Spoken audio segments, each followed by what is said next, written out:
Amém? Feche os seus olhos. Pai, nós te pedimos agora que o Senhor possa liberar a Tua palavra aos nossos corações. Que nessa noite o Senhor possa estabelecer estacas sólidas nos fundamentos dessa igreja. Nós não estamos aqui por nossa causa, nós não estamos aqui por causa do nosso nome, nós estamos aqui por causa de Jesus. Nós estamos aqui para a glória de Deus. Por isso nós te pedimos que o Senhor possa falar conosco. Em nome de Jesus, amém e amém. Amém? Vocês estão felizes? Então agora eu quero a atenção de vocês. Eu quero ler um texto de Apocalipse capítulo 3, versículo 14 ao versículo 21.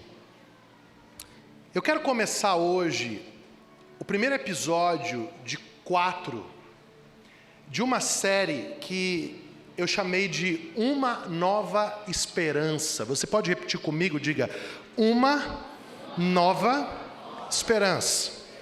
Essas mensagens, elas serão mensagens muito intencionais, porque nós vamos falar sobre algumas esperanças que nós precisamos construir a respeito da igreja.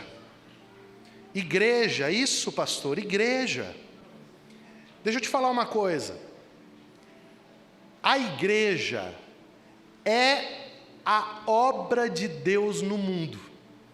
Quando Deus decidiu fazer algo sobre a terra, depois da queda do homem, Deus em Cristo estabeleceu uma igreja.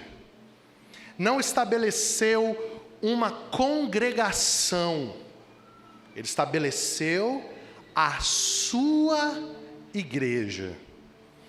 E nós, como igreja doxa, como Doxa Church, nós somos uma parte desse todo que é a igreja de Jesus. E eu quero ousar com você hoje à noite, porque no ano de 2007, eu estava no segundo ano do Instituto Bíblico. Eu fiz um trabalho sobre o fenômeno dos não religiosos. Ou seja, mais popularmente conhecido, o fenômeno dos sem igreja. Diga comigo, o fenômeno dos sem igreja. Quem são os sem igreja, pastor? Os sem igreja não são as pessoas que nunca frequentaram uma igreja. Esses aí são os não alcançados. Então, num dado de estatística, eles não entram. Os sem igreja são as pessoas que já estiveram na igreja, que já participaram de igreja, que já serviram na igreja, mas que se feriram na igreja, e porque se feriram na igreja, desistiram da igreja. Você pergunta para esse grupo de pessoas assim: você desistiu de Jesus? Eles dizem: não, eu amo Jesus. Mas aí eles dizem: mas eu não acredito na igreja. Pasme vocês, esse é o grupo que mais cresce ano após ano nos censos do IBGE. Então, na mesma velocidade que o movimento evangélico cresce no Brasil, cresce também o fenômeno dos sem igreja. Então é por isso que na base da plantação da Doxa Church, eu quero fazer uma série com 4 mensagens chamada Uma Nova Esperança, porque apesar de tudo, eu ainda acredito na igreja. Tem coisas que só acontecem na igreja. Tem coisas que só a igreja faz. E nós precisamos ter uma nova esperança de que sim, a igreja de Jesus é o mais fascinante projeto de vida. E é por isso que na noite de hoje, eu quero falar sobre uma igreja zelosa pela presença. Você pode repetir comigo? Uma igreja zelosa pela presença. Apocalipse 3,14 diz assim: e ao anjo da igreja que está em Laodiceia escreve: isto diz o Amém, a testemunha fiel e verdadeira, o princípio da criação de Deus. Eu sei as tuas obras, que nem és frio nem quente. Tomara que foras frio ou quente. Assim, porque és morno e não és frio e nem quente, vomitar-te-ei da minha boca. Como dizes: rico sou, estou enriquecido, de nada tenho falta, e não sabes que és um desgraçado e miserável e pobre e cego e nu. Aconselho-te que de mim compres ouro provado no fogo, para que te enriqueças, e vestes brancas para que te vistas, e não apareça a vergonha da tua nudez, e que unjas os olhos com colírio para que vejas. Eu repreendo e castigo a todos quanto amo. Sê, pois, zeloso, diga comigo, zeloso, e arrepende-te. Agora, o texto que é mais importante para nós essa noite. Eis que eu estou à porta e bato. Se alguém ouvir a minha voz e abrir a porta, entrarei em sua casa e com ele cearei e ele comigo. Ao que vencer, lhe concederei que se assente comigo no meu trono, assim como eu venci com meu Pai no seu trono. Olha só, essas cartas que Jesus envia para essas 7 igrejas, elas têm algo muito importante para nós aqui hoje, que estamos dando um dos primeiros passos da Doxa Church. Quando Jesus dá a João a ordem de escrever essas cartas, a primeira visão que João tem, ele diz assim: eu olhei e vi um semelhante ao Filho do Homem, cabelos brancos como a lã branca, os seus pés eram como latão reluzente, ele estava vestido de linho fino, com um cinturão de bronze, da sua boca saiu uma espada aguda de 2 gumes. E ele estava no meio dos 7 castiçais de ouro. O que eram os 7 castiçais de ouro? As 7 igrejas. Então, aqui existe algo fundamental que eu e você, nós precisamos guardar essa noite. Todas as vezes que nós nos reunimos como igreja, Cristo está presente. Cristo está no meio da sua igreja. Eu não sei o quanto que isso mexe com você, mas no final dessa noite você vai sair daqui com um fundamento que você nunca mais vai ouvir essa expressão: Jesus está aqui do mesmo jeito. Porque às vezes a gente diz assim: ó, Jesus está aqui, e as pessoas falam amém. Essa cadeira está aqui, amém. Esse ar condicionado está aqui, amém. É como se a presença de Jesus em um lugar, especialmente na igreja, fosse algo irrelevante. Mas a verdade é que quando Jesus está no meio da igreja, Jesus vai à igreja e faz apenas 2 coisas. Jesus chega e ele primeiro avalia as nossas obras. Então fala assim, me ajuda nessa noite de ensino, fala para quem está perto de você: as suas obras serão pesadas na balança de Deus.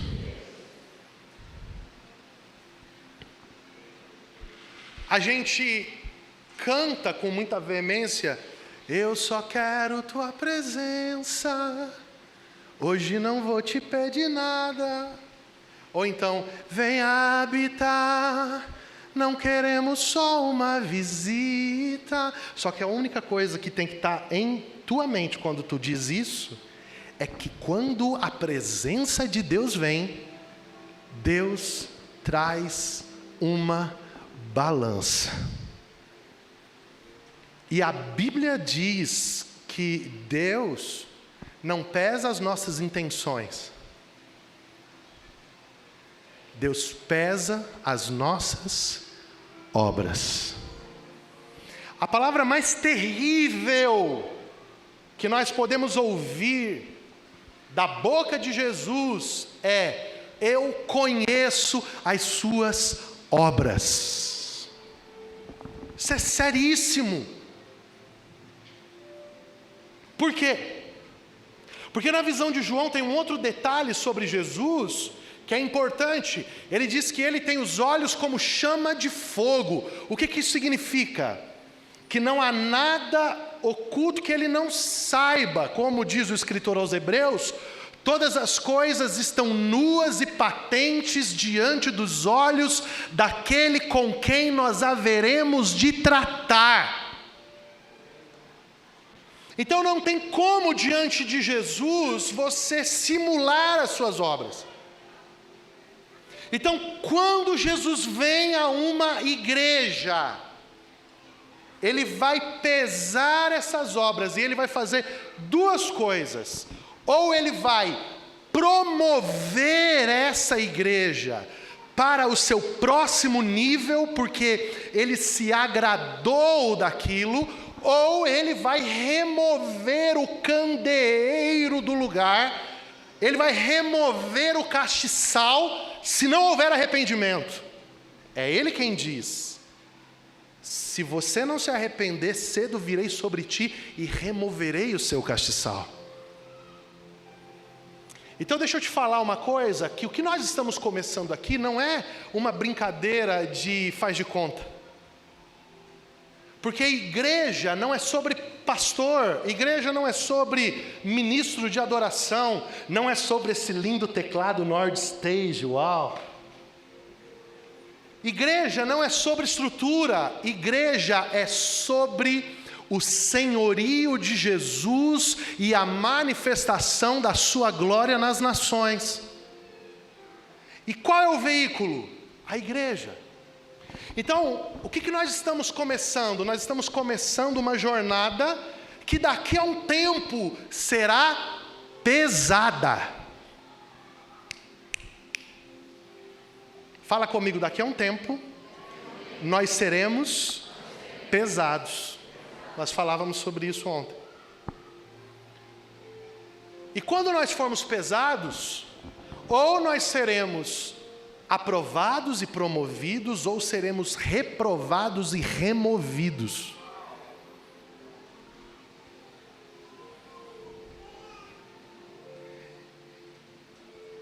E aí entra a parte mais grave desse texto. Porque quando Paulo apóstolo escreve Efésios capítulo 5, Paulo diz assim, preste atenção: Cristo é o cabeça da igreja, assim como o homem é a cabeça da mulher. Você dá conta de repetir isso comigo? Diga: Cristo é o cabeça da igreja. Agora, se você está com a tua esposa, diga: assim como eu sou o seu cabeça. E não vem com aquela piada: tá bom, mas eu sou o pescoço. Não. Olha o que está acontecendo com essa igreja. Cristo é o cabeça, a igreja é o corpo de Cristo. Mas nesse texto, o cabeça da igreja está para o lado de fora dela. Ou seja, essa igreja é um corpo sem cabeça. É algo anômalo. Porque Cristo não está dentro da comunhão da igreja. Jesus está falando de ceia. Se vocês abrirem a porta, eu entrarei e cearei com vocês. Então o que Jesus está dizendo? Existe um ajuntamento, mas eu, Jesus, não estou nessa mesa, eu estou para o lado de fora dela, e só posso entrar se vocês se arrependerem, abrirem a porta para que eu entre. Faz sentido isso? Então, Jesus fora da igreja, um corpo sem cabeça, e a minha pergunta é: por que alguém não abriu a porta para Jesus entrar naquela igreja? A resposta é muito simples, porque quando Jesus entra, Jesus não deixa a sua opinião para o lado de fora. Ele entra e traz a sua opinião com ele. E aí, Cristo pode, por exemplo, entrar e olhar para uma pessoa e dizer assim: eu não estou gostando do que você está fazendo. Cristo pode ver uma coisa que está dando muito certo e dizer assim: pare de fazer isso, porque está dando resultados, mas não está me representando. Cristo pode dizer assim: as pessoas acham que você está me cultuando, mas eu vejo que não. E esse tipo de presença nem sempre é conveniente, nem sempre é celebrada. Por exemplo, quando Jesus entrou no templo em Jerusalém, e ele entrou bem calminho, foi isso? Ele estava bem calminho naquele dia. Ele entrou, virou as mesas dos cambistas. Eu quero que você imagine Jesus com um chicote, que isso é textual, um chicote na mão, pegando e pau na mesa dos cambistas e pau chutando a mesa e passarinho voando, pomba rolando, boi caindo para o chão. E o pessoal falando assim: Jesus surtou. E Jesus dizendo: vocês transformaram a casa do meu pai em um lugar de negócios. Alguém vai chamar Jesus para esse culto de novo? Vai convidar Jesus para pregar nessa conferência de novo? Porque a gente tem uma ideia de Jesus como um Deus passivo, um Deus vencido pelos homens, um Deus submetido ao pecado, e que não é um Deus soberano. Deixa eu dizer uma coisa para você: Jesus é cordeiro, é verdade, mas ele também é leão, é verdade.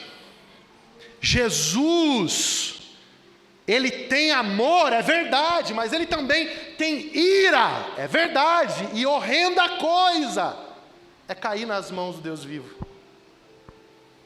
Então o que eu estou querendo pôr aqui como base é que quando nós dizemos assim, que nós queremos a presença de Deus, nós estamos dizendo que Ele pode entrar, sentar na nossa mesa, e Ele pode definir as coisas da maneira que Ele deseja.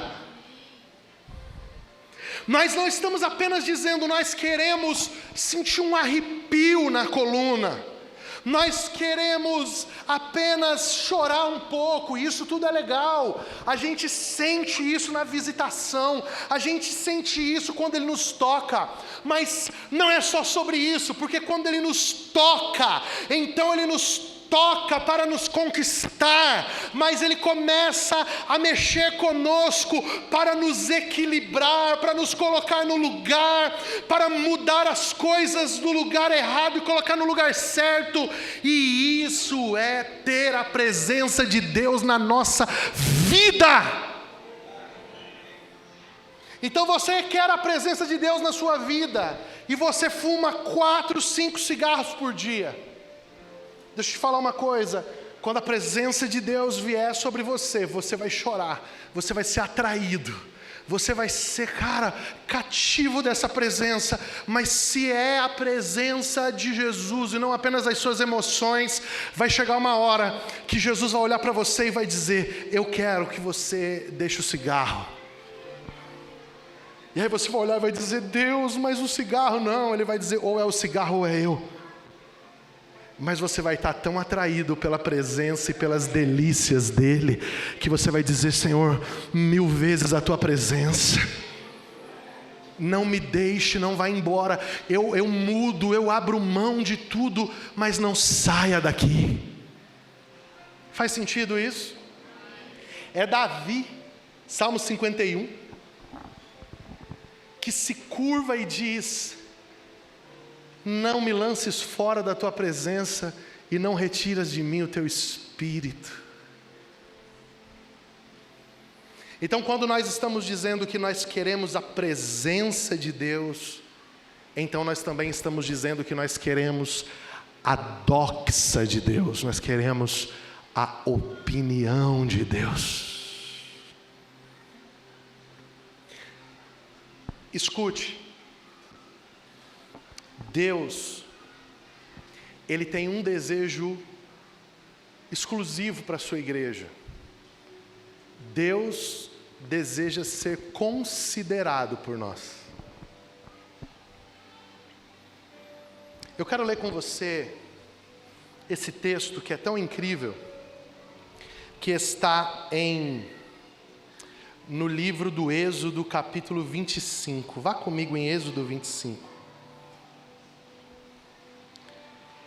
Êxodo 25, 18.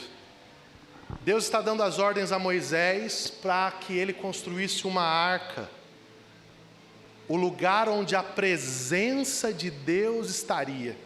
Olha o que Deus diz: fará também 2 querubins de ouro batido os farás nas 2 extremidades do propiciatório. Farás um querubim na extremidade de uma parte e outro querubim na extremidade da outra parte. De uma só peça com o propiciatório fareis os querubins nas 2 extremidades dele.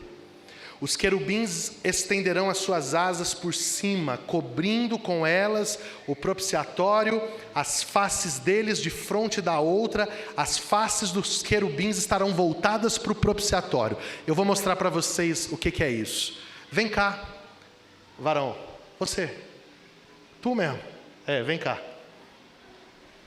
Vem cá, pastor Rude. Olha aqui. Fica aqui um de frente para o outro. Aqui, ó. Bem aqui, ó. Agora vocês vão fazer assim, ó. Isso. Agora assim, ó. Se ajoelhem. Isso, por favor. Mais próximos. Olha aqui, gente.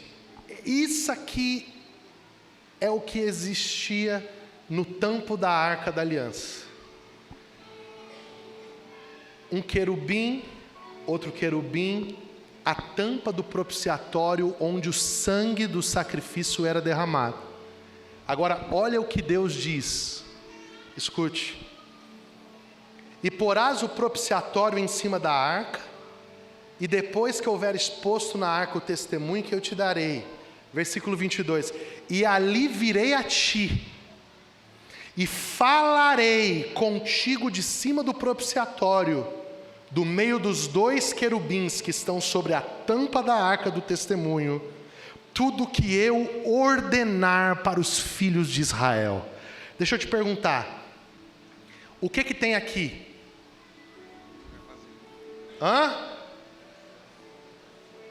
Aqui tem o que aqui?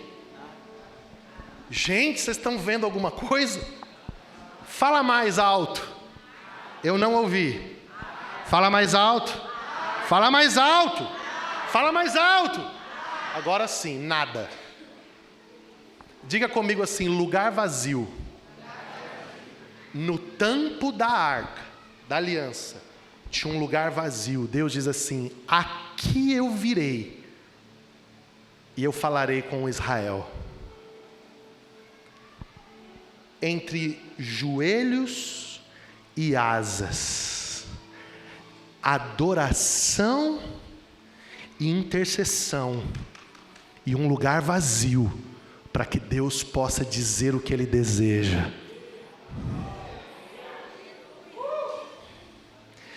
Isso aqui é Antigo Testamento. Agora levanta. Vem aqui, pastor Claudivan. Cadê o pastor Flávio? Corre aqui. Vem cá, pastor Aguinaldo. Pode ir, irmão. Obrigado, viu? Fica aqui, Rude. Vocês entenderam que aquilo ali é Antigo Testamento, né? Agora vamos para o Novo. Fica aqui em volta, aqui, ó. 1, 2, 3, 4, 5. Os 5 ministérios da igreja. O que a Bíblia diz em Atos dos Apóstolos, capítulo 13? Abre aí, por favor. Sua presença é real. Aqui nesse lugar. Atos 13. Enquanto serviam, adoravam e jejuavam ao Senhor, disse o Espírito Santo: separai-me a Barnabé e a Paulo para uma obra que eu tenho chamado. Então, por favor, se ajoelhem aqui em círculo aqui comigo. Aqui, ó. Deixa eu ficar de frente para a igreja. Ó. Isso aqui é um presbitério. Aqui no meio não pode ter ninguém. Vocês estão olhando isso? Porque aqui no meio é o lugar vazio no Novo Testamento. Então a gente faz o quê? Quando a gente tem que tomar decisões importantes, a gente se junta e aí a gente ora, a gente jejua, e a gente ora, e a gente jejua, e a gente ora, e a gente jejua, juntos, até que aqui no meio, no lugar vazio, o Espírito Santo possa dizer: eu quero que vocês façam isso. Então a gente se levanta e diz: agora a gente vai fazer o que Deus nos disse para fazer. Ei, olha aqui para mim, volta aqui de novo, fica aqui. Atos 15, Concílio de Jerusalém. Vamos definir o futuro da igreja dos gentios. Sabe como que define? É o pastor Tiago que diz assim: eu tenho a decisão. Tiago pega a palavra e diz assim: pareceu bem ao Espírito Santo e a nós.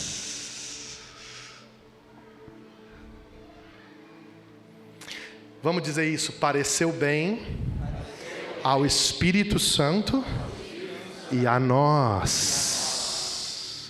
Por quê? Porque o lugar está vazio. Sabe qual que é a tragédia da igreja? É quando alguém senta nesse lugar e já não existe mais nós, existe eu. Porque esse não é o modelo de Deus. Até Deus, quando foi criar o mundo e foi criar o homem, Ele não disse eu vou fazer, Ele disse façamos.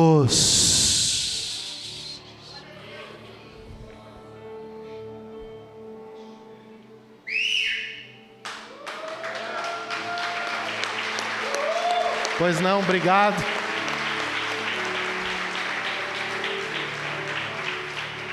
Eu quero que você entenda que o difícil não é Deus vir. O difícil é Deus permanecer. Fala comigo: o difícil não é Deus vir. O difícil é Ele permanecer.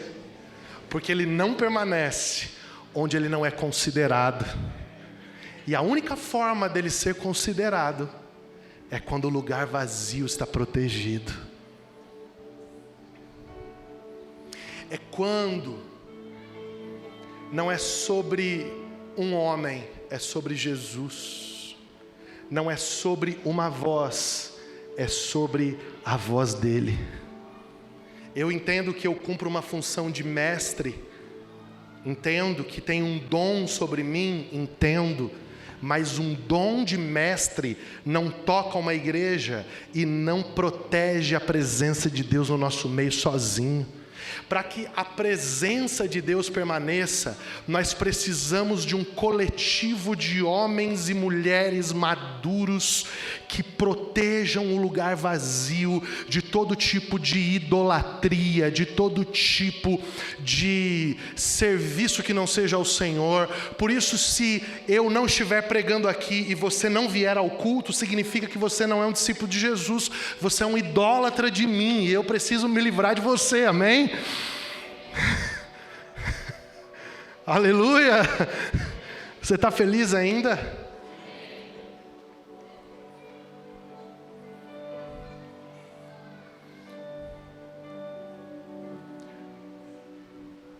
Quando nós precisarmos tomar grandes decisões, o que nós precisamos?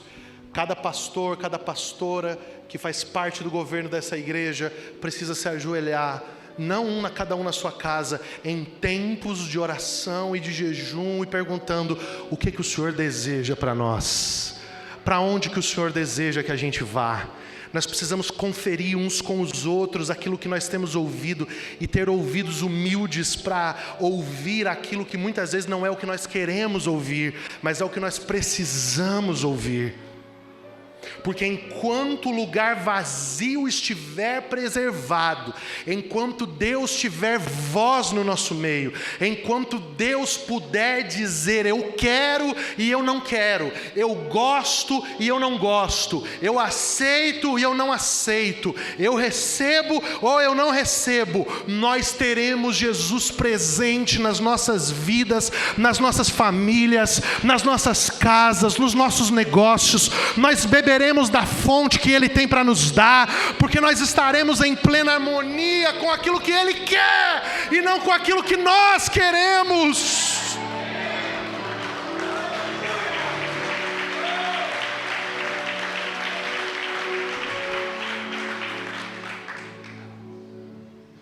É nesse lugar entre joelhos e asas, joelhos dobrados, asas abertas. É a visão de Isaías, que os serafins com duas mãos tapam os rostos, com duas tapam os pés, com duas asas cobrem os rostos, com duas asas cobrem os pés e com duas eles voam. E eles estão ao redor do quê?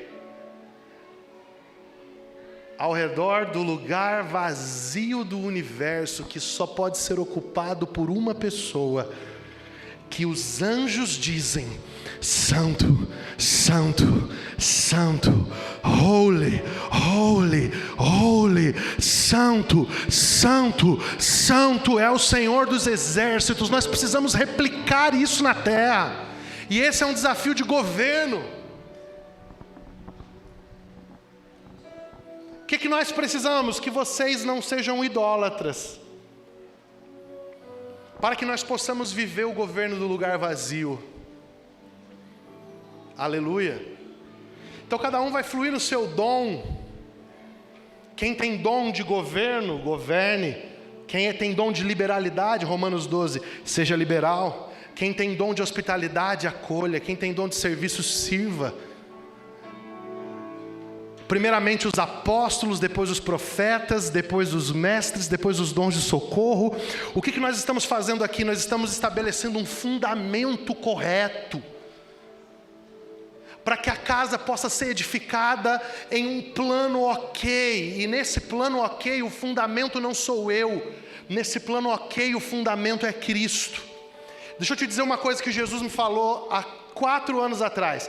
Você se lembra quando deu aquela onda de pastores se suicidando? Quem lembra disso aqui no Brasil? Lembra disso?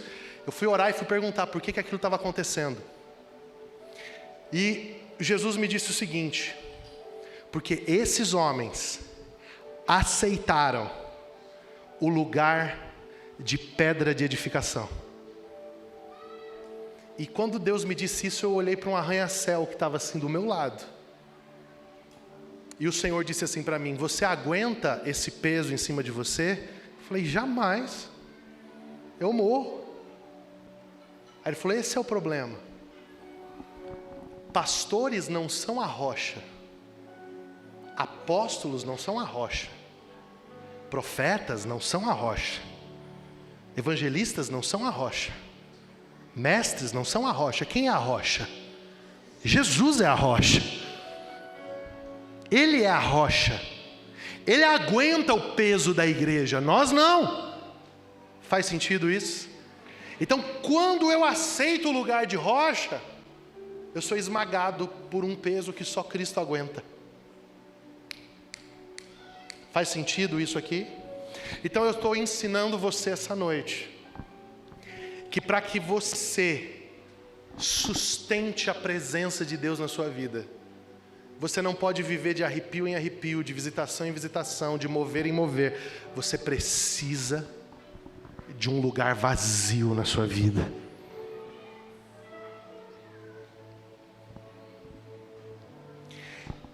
Quando nós temos um lugar vazio, Cristo muda de status. E Jesus passa a ser considerado. Sabe o que é considerado? Sabe aquele filho que quando vai tomar uma decisão, ele chega assim e diz assim: pai, o que o senhor acha do que eu vou fazer? E quando o pai fala, ele considera o que o pai falou. Muitas pessoas, bem menos capazes do que outras, são empurradas por Deus a lugares inacreditáveis. Aí você fala: meu Deus, o que aconteceu? Parece que não tinha nem talento para isso. Não tinha mesmo, mas tinha um lugar vazio. Tinha espaço para Deus. Eu quero profetizar nessa primeira noite que nós vamos lutar, essa vai ser a nossa obsessão. Proteger esse lugar vazio. Talvez você não entenda a relevância disso, mas você vai entender no caminho. Você vai entender quando Cristo tiver voz e vez nas nossas vidas. Então você vai começar a olhar e vai dizer: meu Deus, o que está acontecendo? Por que tantas curas estão acontecendo? Por que tantos milagres estão acontecendo? Por que tanta provisão está chegando? Por que tanto crescimento? Por que tanto fundamento? E Cristo vai responder: porque eu posso confiar que o crescimento não ocupará o lugar que é meu na vida dessa comunidade.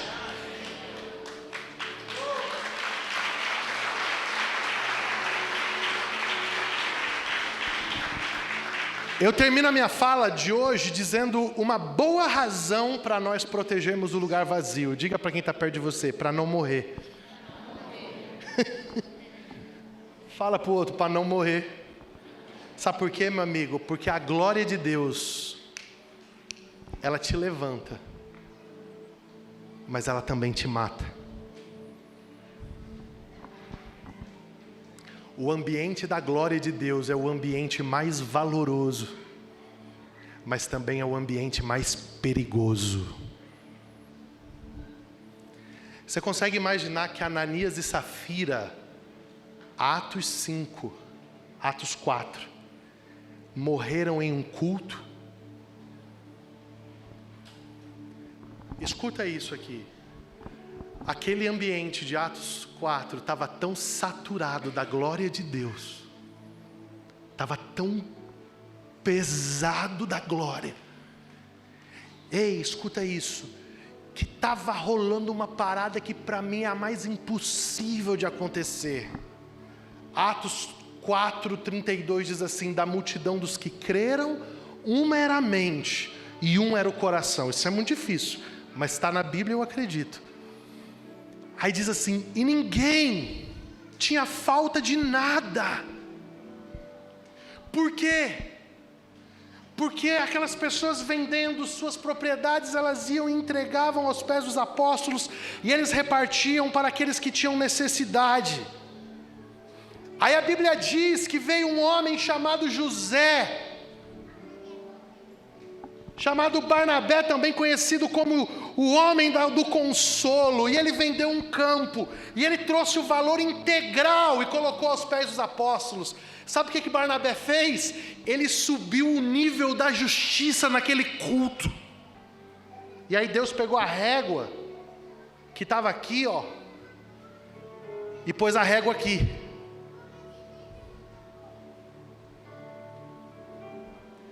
Deixa eu te explicar uma coisa, tem coisas que você pode fazer fora de um mover de Deus. Em um mover você não pode. Porque Deus vai te matar, mas Ele não apaga o mover.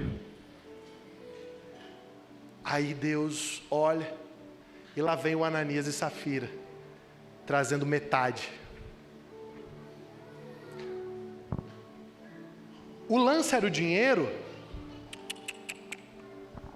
O lance é que o ambiente estava tão puro que Deus não ia tolerar alguém abaixar o nível daquele ambiente. Então Deus olhou e disse assim: vocês trouxeram tudo? Pedro falou: trouxemos. Aí Pedro olhou e disse assim: porque vocês mentiram, você mentiu, Ananias, para o Espírito Santo. Você vai cair morto agora. O Ananias cai morto. Você já imaginou aqui, um culto desse nosso aqui, daqui a pouco alguém morre?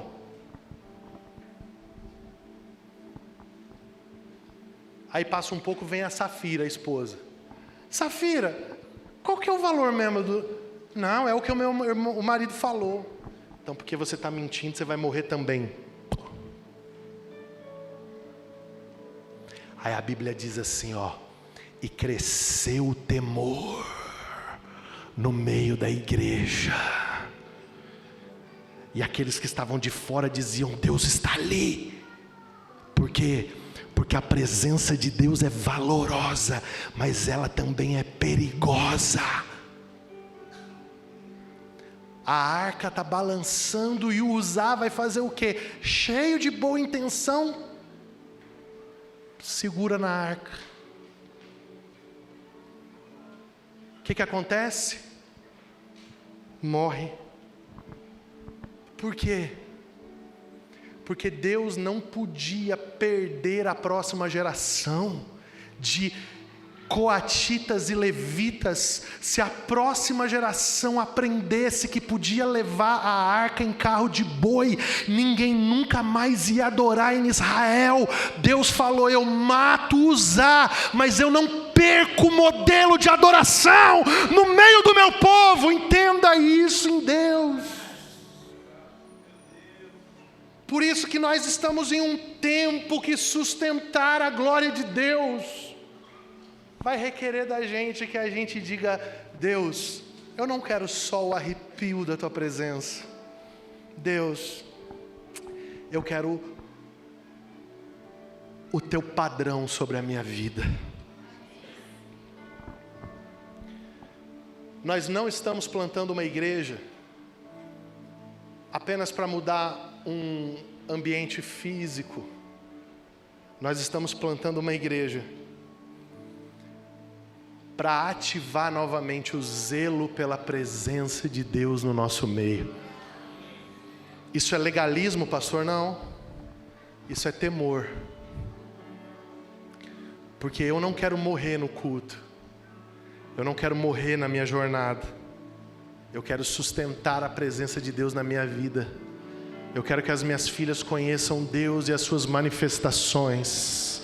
Eu quero que a igreja que eu sirva como pastor não conheça apenas o vento de Deus, mas conheça o padrão de Deus para a sua vida, e que juntos nós possamos ensinar de casa em casa, armando tendas, ensinando os nossos filhos que a presença de Deus deve ser considerada, celebrada, respeitada, honrada, e que Deus vem no nosso meio ou para para nos abater ou para nos promover. Então nós oramos e dizemos: Senhor, que nós possamos ser achados fiéis e que o Senhor nos revista de bondade, para que quando o Senhor vier entre nós, o Senhor encontre condições de nos levar para o próximo nível da nossa estação. Doxa Church, nosso primeiro fundamento nós precisamos ser zelosos pela presença.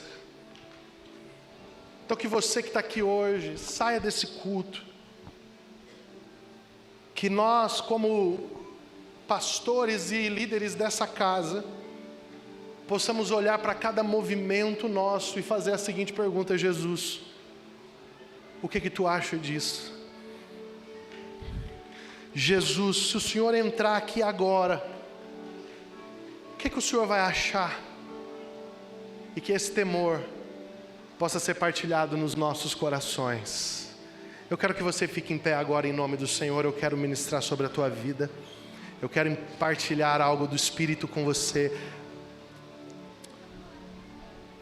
O Senhor Deus, nesse tempo, está desejando 3 coisas. Guarda o que eu vou dizer. Deus está procurando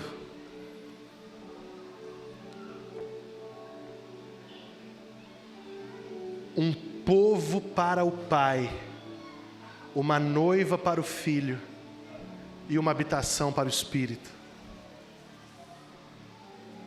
Não é sobre apenas você frequentar um culto, é sobre você olhar e dizer: eu sou povo de Deus, e se Deus é o meu Deus, quem pode contra mim? Eu sou o povo de Deus. É sobre você olhar e dizer: eu sou a noiva de Cristo, Jesus me ama. E é sobre uma morada, uma habitação para o Espírito Santo. O Espírito Santo não habita nesse lugar fora de nós. O Espírito Santo habita dentro de mim e de você. Então, Doxa Church, nós estamos começando uma jornada que começa pelo resgate com o zelo da presença. Deus está no nosso meio, então nós tememos e trememos diante dEle. Você pode orar agora comigo, com os olhos fechados. Senhor Jesus, nós como Igreja Doxa carregamos no nosso nome a glória do Senhor, e isso faz com que nós precisemos passar por esse lugar, passar pelo lugar da retomada do zelo pela presença. Deus, eu quero fazer uma oração muito sincera e muito intencional essa noite. Que o Senhor não seja o Deus apenas da nossa vida pública, mas que nesses próximos dias, meses e anos, o Senhor comece a tomar o lugar secreto da nossa vida. Que o Senhor seja o Deus do nosso lugar secreto. Que o Senhor seja o Deus do nosso secreto. Que nos lugares que ninguém nos vê, quando o microfone desliga, quando a luz acaba, quando o palco é fechado, que tu continue sendo Deus do nosso secreto, Deus no nosso escritório, Deus na nossa clínica, Deus no nosso lugar de trabalho, Deus na nossa cama, Deus na nossa sexualidade, Deus na nossa comida, e que quer a gente coma, quer a gente beba, quer a gente faça qualquer outra coisa, que a gente faça tudo para a glória de Deus, tudo para a sua glória, porque é para isso que o Senhor nos criou. O Senhor nos criou para o louvor da sua glória, e é por isso que nós te levantamos no lugar alto aqui. Jesus nos sustenta no lugar vazio, nos sustenta no lugar entre joelhos e asas, e que na vida da Igreja Doxa o Senhor nunca esteja para o lado de fora, que o Senhor esteja no meio da nossa mesa, para dizer o que o Senhor deseja. Eu posso ouvir o seu amém? Dê um grande aplauso ao Senhor.